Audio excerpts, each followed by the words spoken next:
പെരുമ്പാവൂരിൽ മദ്യലഹരിയിൽ മകൻ അച്ഛനെ ചവിട്ടിക്കൊന്നു. ചേലാമറ്റം സ്വദേശി ജോണിയാണ് കൊല്ലപ്പെട്ടത്. കൊലപാതകത്തിൽ മകൻ മെൽജോ അറസ്റ്റിലായിരിക്കുന്നു. ബിനിൽ വിവരങ്ങളുമായി ചേരുകയാണ്. ബിനിൽ, നമ്മൾ ഒരിക്കലും കേൾക്കാൻ ആഗ്രഹിക്കാത്ത, കേട്ടാൽ ഞെട്ടുന്ന തരത്തിലുള്ള വാർത്തകൾ ഇങ്ങനെ ആവർത്തിക്കുന്നു ഓരോ ദിവസവും എന്നുള്ളതാണ്. എന്തായിരുന്നു ഈ അച്ഛനും മകനും തമ്മിലുള്ള പ്രശ്നം? എപ്പോഴാണ് കൊലപാതകം?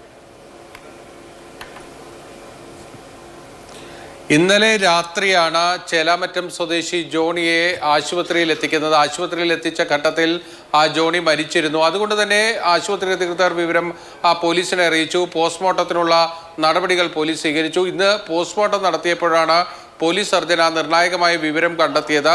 അതായത് ജോണിയുടെ വാരിയെല്ലുകൾ 2 പൊട്ടിയ നിലയിലായിരുന്നു. അപ്പോൾ തന്നെ പോലീസിനെ ഇതൊരു കൊലപാതകമാണെന്ന് പോലീസ് സർജൻ അറിയിച്ചു. മെൽജോയെ പോലീസ് കസ്റ്റഡിയിലെടുത്ത് വിശദമായി ചോദ്യം ചെയ്തു. അപ്പോഴാണ് ഈ കുറ്റസമ്മതം മകൻ നടത്തിയത്.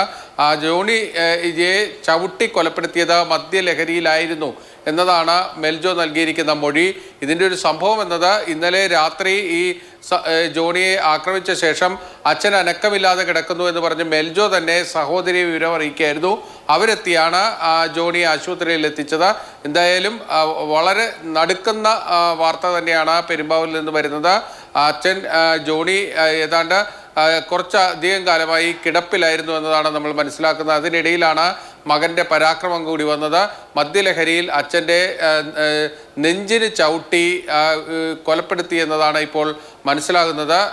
മെൽജോയുടെ അറസ്റ്റ് പോലീസ് രേഖപ്പെടുത്തി റിമാൻഡ് ചെയ്യുന്നതിനുള്ള നടപടികളിലേക്ക് പോവുകയും ചെയ്തിട്ടുണ്ട്.